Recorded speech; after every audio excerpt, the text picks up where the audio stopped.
Bonsoir les bien-aimés. Ce soir encore, j'apporte la parole dans le nom puissant de Jésus. Je prends le livre de Genèse, Genèse chapitre 1, verset 27. Je lis la parole, s'il vous plaît. Et Dieu créa l'homme à son image. Il le créa à l'image de Dieu. Il les créa mâle et femelle. Alléluia. Encore, je vais le prendre. Genèse chapitre 2, verset 7.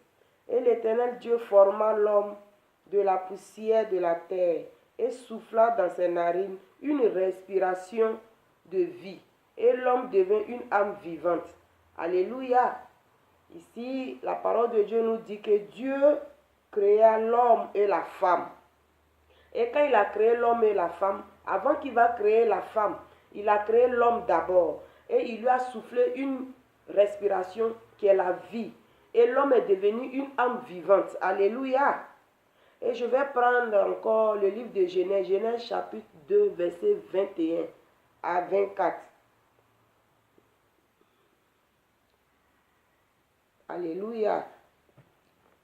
Et l'Éternel Dieu fit tomber un profond sommeil sur Adam, qui s'endormit. Et il prit une de ses côtes et resserra la chair à sa place. Et l'Éternel Dieu forma une femme de la côte qu'il avait prise d'Adam, et la fit venir vers Adam. Et Adam dit, celle-ci en fait est os de mes os et chair de ma chair. Celle-ci sera nommée femme, en hébreu Isza, car elle a été prise de l'homme, en hébreu Is. Alléluia. La Bible dit, quand Dieu a créé l'homme et qu'il lui a donné un souffle de vie, après il a mis un profond sommeil sur lui et l'homme a dormi profondément. Et Dieu a enlevé une partie de son corps, de sa côte. Dieu a enlevé cette partie-là et Dieu a formé la femme, Dieu a créé la femme. Et quand l'homme s'est réveillé et qu'il a vu cet être-là, il a dit, ah, ça, c'est une âme que Dieu m'a donnée, une âme vivante que Dieu m'a donnée. Je vais lui donner un nom. C'est l'homme lui-même qui a donné le nom femme à la femme que nous sommes aujourd'hui. Alléluia. Il a dit, ah, celle-là est une femme. Elle sera appelée chair de ma chair, les os de mes os. Alléluia. Alléluia. Donc, l'homme et la femme, Dieu les a mis ensemble dans le jardin d'Éden, afin que la femme soit une aide de l'homme. Donc, la femme est une âme vivante et puissante envers l'homme. Alléluia. Nous, les femmes, nous sommes des personnes précieuses devant l'homme. Nous sommes des personnes magnifiques devant l'homme. Donc, nous devons avoir des comportements dignes de la parole de Dieu. Alléluia. Et je vais poursuivre encore la lecture. Nous allons prendre Genèse chapitre 2, verset 18. Alléluia. 2, verset 18. Et l'Éternel Dieu dit, il n'est pas bon que l'homme soit seul. Alléluia. Dieu lui-même qui les a créés les deux, il a dit, c'est pas bon que l'homme soit seul. Donc c'est pourquoi il a fait cette aide-là, pour mettre auprès de l'homme, que nous sommes aujourd'hui, auprès de nos maris, comme ceux qui sont mariés actuellement. Nous les femmes, nous sommes des personnes précieuses, importantes, devant Dieu et auprès de nos maris. La femme chrétienne est une femme, donc elle doit avoir une vie de prière. Cette femme qui est convertie réellement, qui marche selon la parole de Dieu, elle doit avoir une vie de fidélité, une vie de sainteté, une vie de jeûne, afin de pouvoir soutenir son mari dans sa maison, dans son foyer. Alléluia.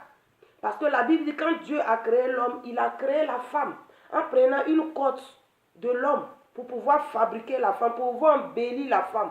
Et quand la femme est sortie, l'homme a vu qu'elle était précieuse.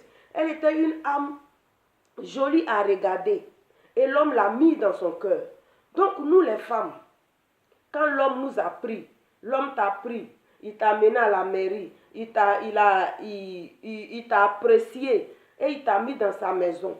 Tu dois être une femme précieuse au devant de lui.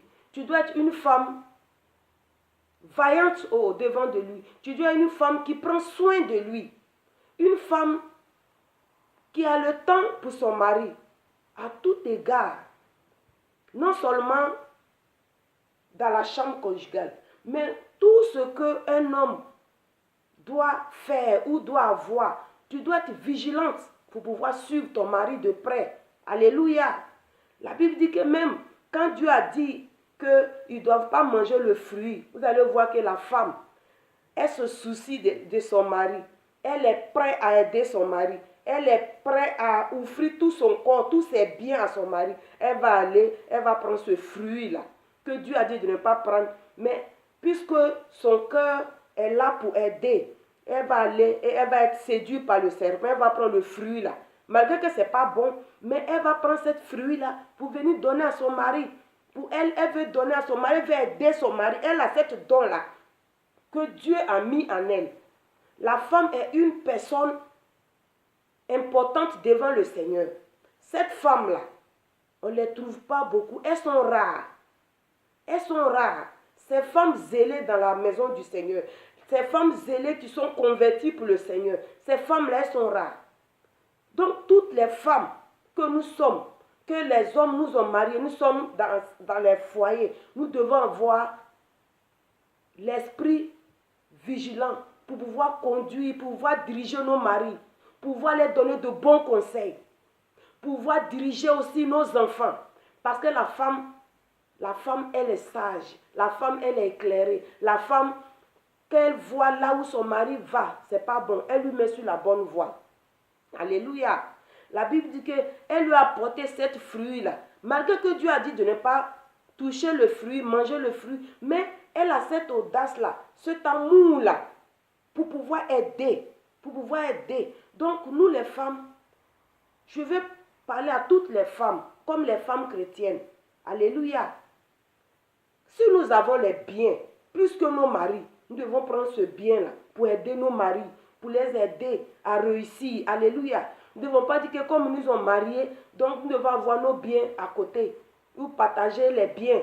Tu as pour toi, j'ai pour moi. Non. Alléluia. Nos biens doivent être ensemble. Nous devons couvrir nos maris. Nous devons entretenir nos maris. Nous ne devons pas attendre jusqu'à il va nous demander avant de lui donner. Cette femme précieuse, cette femme qui est sage, elle prend soin de son mari. Non seulement dans le côté spirituel, mais physiquement. La femme, elle regarde dans sa chambre conjugale. Si elle voit que le drap est un peu déchiré, qu'elle voit que les choses sont fatiguées dans la chambre, qu'elle a l'argent, elle sort, elle achète. Elle entretient sa maison, elle entretient sa chambre, elle entretient son mari.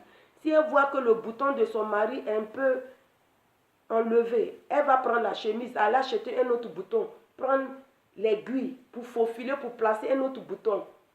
Alléluia.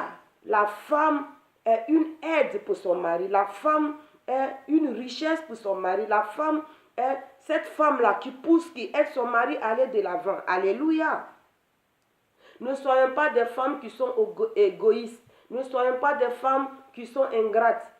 Mais je sais que nous, les chrétiens, ne sommes pas comme ça. Alléluia. La Bible dit qu'elle avait cette notion d'aider son mari. Malgré Dieu lui a dit de ne pas prendre ce fruit. Mais tellement qu'elle avait l'amour, la joie pour son mari, elle a pris cette fruit-là et elle a donné à son mari. Alléluia. Nous devons avoir cette notion d'aider nos maris. Nous devons avoir cette notion-là pour relever notre mari. Même si tu vois ton mari est faible spirituellement, tu peux le remonter. Cela ne veut pas dire que tu déshonores Dieu, non. Oui, la Bible nous a parlé que la femme doit être soumise en toutes choses. Mais si tu veux regarder, être soumise, que tu te tais. La Bible dit que la femme doit être soumise vraiment en toutes choses. Mais il y a des choses, quand tu regardes, que tu te tais. Toi-même, tu vas tuer ton mari spirituellement. Toi-même, tu vas le teindre spirituellement. Donc, tu dois